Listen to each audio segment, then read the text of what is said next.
ராமலிங்கா அபயம்.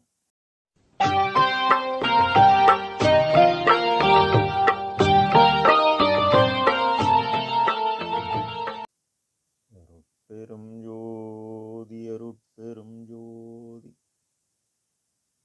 தனிப்பெரும் கருணை அருட்பெரும் ஜோதி எல்லா உயிர்களும் இன்புற்று வாழ்க வள்ளல் மலரடி வாழ்க வாழ்க. திருச்சிற்றம்பலம். அருட்பெருஞ்சுதி ஆண்டவரின் பரிபூர்ண அருளை பெற்ற அருட்பிரகாச வள்ளல் பெருமானின் திவ்ய திருவடிகளை மனமொழிமையால் போற்றி பணிகின்றேன் தயவுடன். நாம் செய்த செயலின் நுழைவாக இன்ப துன்ப அனுபவங்கள் யாவும் வந்து கொண்டே உள்ளது.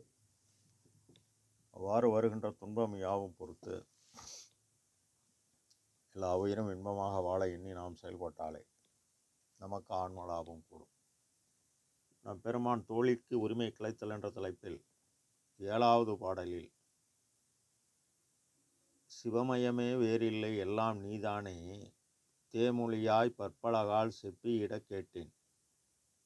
தவமயத்தார் பல சமயத் தலைவர் மதத்தலைவர் தத்துவ தலைவர் அவர் தலைவர் இவர் அவர் என்றயல் வேறு பிரித்தவர் பால் வார்த்தை இயம்போது என் என்றாய் என் கொள் என்றாய் தோழி நவமயமயம் நீ உணர்ந்தறியாய் ஆதலின் இவ்வண்ணம் நவின்றனை ஐயமுற நான் புகழ்வேன் கேள் என இப்பாடலை பதிவு செய்கின்றார். முதல் பாடலில் அறம் பற்றி கூறியவர் அன்று அது புண்ணிய பலன், அருளை எடுக்கக்கூடிய இடம் வேறு, அதற்குரிய கடவுள் வேறு, அது அடையும் பயன் வேறு. அகவலில் ஏகம் அநேகம் என பகர்வெளியனும் ஆகம சிற்றபை அருட்பெருஞ்சோதி என்கின்றார். உலகம் தோன்றியது முதல் இறைவன் கடவுளை அநேகமாக படைத்துள்ளார். அதில் அவர் தொழிலை கவனிக்க ஐவர். இந்த ஐவருக்கும் அருளை கொடுத்தது அருட்பெருஞ்சோதி. ஆனால் அருட்பெருஞ்சோதி கடவுளை அவர்களுக்கு தெரியாது. அவரவர் தொழிலை அவரவர் கவனித்தனர். அவர் காலம் முடிந்து விட்டது. இவர்களை பின்பற்றி வழிபாடு செய்து அதற்கென ஆகமமேற்றி உலகோரை ஒழுக்க நெறியிலும் நல்வழியிலும் செலுத்தினர். இவர்கள் பல சமய தலைவர் மதத்தலைவர்கள். அவர்கள் கண்ட யோக ஞான கற்பனை காட்சியின் அடிப்படையில் அவர்களுக்கு உரிய ஆகமத்தை உருவாக்கி வெளிப்பட்டனர். எல்லோருக்கும் கூறியது அறம் சார்ந்தது. ஒழுக்கத்துடன் நல்வழி வாழ வகை செய்தனர். தத்துவர் அதாவது ஒளியக்க தன்மையும் சப்த இயக்க தன்மையும் உடையவர் தத்துவர். பஞ்சபூதங்களில் ஆகாயம் ஓர் தத்துவர். தத்துவ தலைவர் இதுவரை கூறப்பட்டது வாழை தேவி. ஆற்றலால் இயங்குவதால் தத்துவ தலைவர். ஆகாயத்தில் இடி சப்தம் மின்னல் வெளிச்சம் உண்டாகிறது. தலைவர் இவர் அவர் என்று அயல்வேறு பிரித்தவர்பால் வார்த்தை ஏம்போது என்னென்றாய் என்கொள் என்றாய் தோழி. மண்ணுக்கு பிரம்மா, நீருக்கு விஷ்ணு, நெருப்புக்கு ருத்ரன், காற்றுக்கு மகேஸ்வரன், ஆகாயத்துக்கு சதாசிவன் என்று ஒவ்வொரு பகுதியாக பிரித்து அந்த சொல் என்னவென்று என அதனால் விளையும் பயன் யாது என கூறுகிறாய் தோழி. நவமயம் நீ உணர்த்தறியாய் ஆதலின் இவ்வண்ணம் நவின்றனை ஐயமுற நான் புகழ்வேன் கேள்.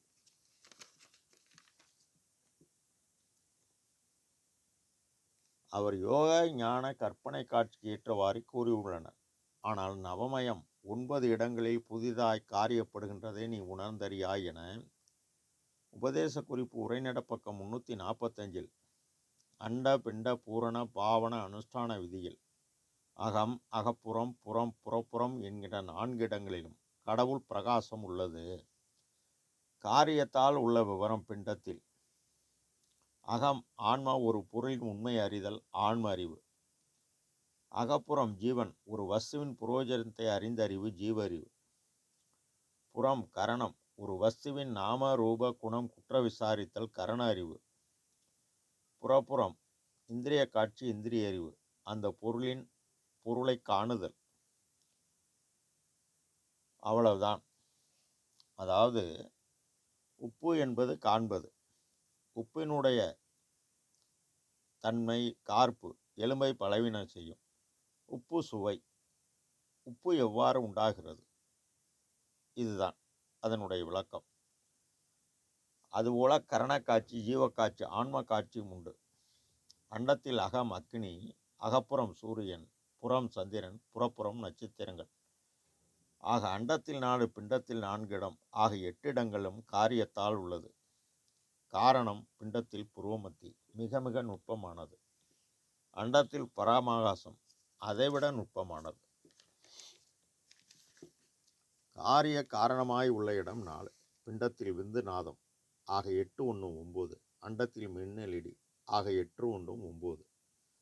சர்வ யோனியிடத்து விந்து விளக்கமாகிய மின்னிலடத்தும் ஆன்ம ஒளி, ஒளிக்குள் ஒளி, நாத விளக்கமாகிய இடியிடத்தும் இடி சப்தம் காற்று. ஆன்மா இயக்க ஜீவன் காற்றை ஜீவித்து வாழ்கிறது. இதல்லாது பாரோடு விண்ணாய் பரந்தோதோர் ஜோதி, பெரும் ஜோதியாகவும் பேராற்றலாகவும் எங்கும் பரவி உள்ளது. ஜோதி என்பது அறிவு, ஆன்ம ஒளி. ஜோதி என்பது அறிவினில் ஓர் அறிவு, உலகறிவு கடந்து அருளறிவு. ஜோதி அருள், அருள் அருளருடன் அருள் ஒளி கூடணும். இதைத்தான் நம் பெருமான் ஜோதியுள் ஜோதியுள் ஜோதி என்பார். மேற்படி கூறிய அகமாகிய ஆன்ம பிரகாசம் ஞானசபை. ஆன்மனு ஒளி உள்ளது. அந்த பிரகாசத்துள் பிரகாசம் கடவுள். அதாவது தெளிவினில் தெளிவு, அறிவினில் அறிவு. ஜீவதயவால் உலகறிவு கடந்த அருளறிவு பெறணும். அந்த உள்ளொளி அசைவு நடனம். நீ பெற்ற ஆற்றலுடன் பேராற்றலாகிய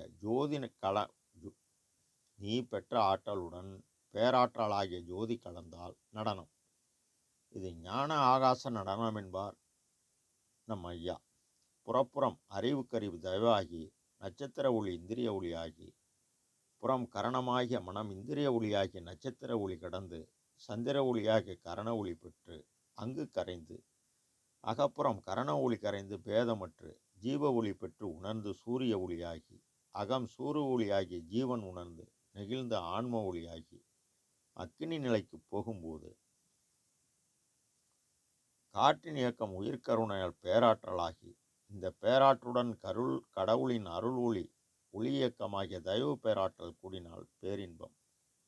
இதனை அகவலில் நவம் தவிர நிலைகளும் நன்னுமூர் நிலையாய் அவந்தவிர் சிற்றவை அருட்பெருஞ்சோதி நவம் நவநிலை தருமூர் நல்லதன் அமுதே சிவநிலை தனிலே திரண்ட உள்ள அமுதே என்பார். ஆக இந்த கடவுளை ஆன்ம அறிவை கொண்டே அறிய வேண்டும். அந்த ஆன்ம அறிவு மனித தேகத்தில் எங்கும் வியாபகமாக பரவி உள்ளதால் நம்முடைய முதற் சாதனம் கருணை கொண்டு இதனை அடைய வேண்டும் என நம் பெருமான் உறுதி செய்கின்றார். ராமலிங்க ஆலயம், திருச்சி.